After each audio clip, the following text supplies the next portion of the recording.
Yeah, I think every time a team takes a loss like that, you expect them to come out with a lot of energy, a lot of fire. But for us, we also remember the last time we played them, and they beat our ass. So we have a lot of motivation coming into tonight too. Some guys, you guys are doing a lot of film this year, just getting like some of the new guys up to speed on what you guys want to do and how things go. What have those film sessions been like, and how they've progressed throughout the season? Yeah, I mean, I think for me, what stands out is the attention to detail within the film, and the different types of film, whether it's from scouting or improvement clips from the last game and stuff like that. I think there's just more of a attention to detail than I've seen before in film sessions. So I've definitely really enjoyed it as a player who likes to see that kind of stuff and learn from it. So it's been great. As a result of that, you guys are top 10 in the NBA in rebounding for the season. How have you done that? I think it's a team effort. We got a lot of guys that are crashing the glass and helping us out. Guards are getting back in there. I think and everyone's kind of just doing their part. Rebound is a team thing. I think a lot of times there's certain guys that can get big numbers in that way, but I think more often than not, it's the better rebounding teams are when guys from the outside are coming in, crashing stuff like that. And I think all of us, especially on the offensive end, we do a really good job putting everybody to the glass and trying to create second possessions. How big of that?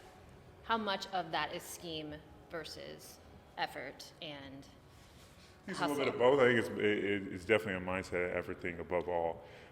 Just on the glass, the war on the glass is all about that. And I think we have just from the top down, what Joe expects of us on the glass is to have that relentless mindset. We all understand that and go into every game knowing that if we don't have that mindset, we won't get very many rebounds because we're not the biggest team, or obviously like guys like me aren't the most athletic.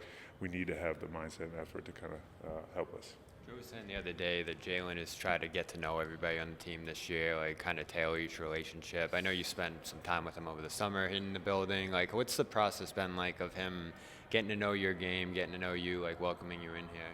Yeah, I think honestly, the more you just play with someone on the court, you get a better feel for each other, and I think there's different conversations we have, within the games and stuff, whether it's in a pick and roll or what he wants from me when I'm in the dunker and he's driving, where he wants me to relocate. I think he kind of understands I'm more of a, guy who's going to find the seam to get a floater or a quick finish than going to, catch a lob. So it's obviously different with me versus Nimi or someone like that. So he's done a, awesome job of just kind of reading and finding what works for me and vice versa, as I continue to learn how to, be better for him in terms of screening and getting him open, just kind of knowing what he wants, what he likes, and when he gets the matchup he wants, just kind of, getting out of his way and making sure he has an outlet if he gets stuck. But more often than not, just giving him the space to do what he does. What was it like meeting him for the first time when you got here over the summer? I mean, it was cool. I really didn't know what to expect, but he's more of a vocal leader than I thought he was, just in terms of in the locker room, before the games, just throughout the game, pushing guys. You kind of didn't see that from afar. I kind of thought he was more of a reserve type, but he really does speak up, and when he does speak up, he speaks volumes, and everyone should be paying attention. Back to rebounding for a second. When guys are crashing and you're obviously down low, how does that kind of impact you or help you in real time as it's transpiring? A situation where it helps you get a rebound when whatever D White's coming in. Yeah, I mean, I think for me, a lot of my mindset on the defensive glass is more about just boxing my guy out, making sure that the biggest guy on the floor isn't getting the rebound, and then letting whoever runs in there grab it. So I think that's always been kind of my mentality. I haven't been always like the greatest number, in terms of number of defensive rebound guy, just because honestly I know my job.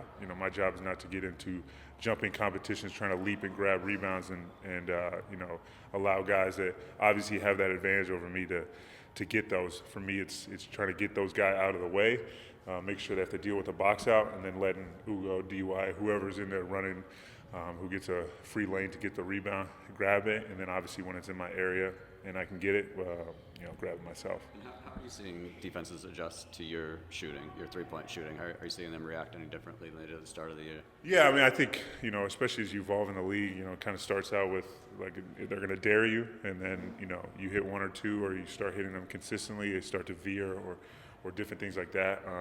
I think sometimes it's mid-game. I think the Spurs game, the first one, when we try to recover back and then they kind of veer or full rotated the rest of the game. And so I think for me, use that to our advantage as a team. And when I'm popping, if they veer and we're getting the switch, being able to, attack those switches or, swing the ball quickly against the full rotate, whatever it is, to try to create an advantage. Because if they're going to, put a different defense out there, that's to our advantage. And then obviously if they try to recover back, I'm going to, make as many of them as I can. You said a while ago that when you weren't playing, you kind of knew that it might be different this year, where you were expecting to eventually get another opportunity. Why was that? Was that just the way this team has been, where everybody's kind of shuffling in and out, or? Yeah, I think just I think just being around Joe and the way he is, and I think just you could kind of tell early in the season, you'd see different guys go through it, whether it was like Baylor not play a game and then he comes in and has a really good game, and then he plays the next 10 games or whatever it is. You kind of just saw the examples of other guys, and I think also I had the confidence that within that first stretch, I still felt like I had done a lot of good things. I put a lot of good basketball out there. I think there was things I needed to learn from, and I did. But I knew I had done enough to get a second chance. Have you ever been encouraged to shoot the three as much as you are with this team? I think that's something, in the past has definitely been, especially against, bigger teams in drop, that's always been kind of something teams have wanted me to do, especially in Minnesota. Chris Finch had a lot of belief in me, and especially as a shooter. So I definitely had a lot of belief there. And I think here, it's cool. It's just kind of used based on the advantage what the team is giving us and stuff like that. And there's obviously a high level of belief here too, which is awesome. And that that gives more confidence to you as a shooter when you have that type of belief. Luka, I know you mentioned the attention to detail in terms of the film, but what are the specifics about how film here has been different from your past times?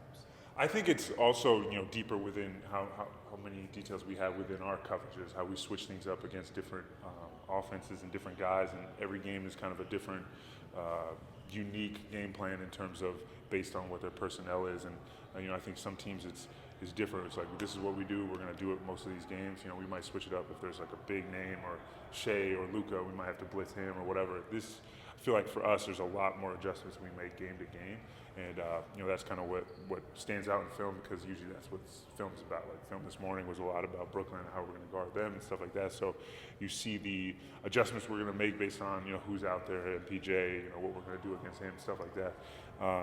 And so that I think that attention to detail helps a player like me, because I need those small little advantages I feel like on the defensive end just to be able to give myself a better chance.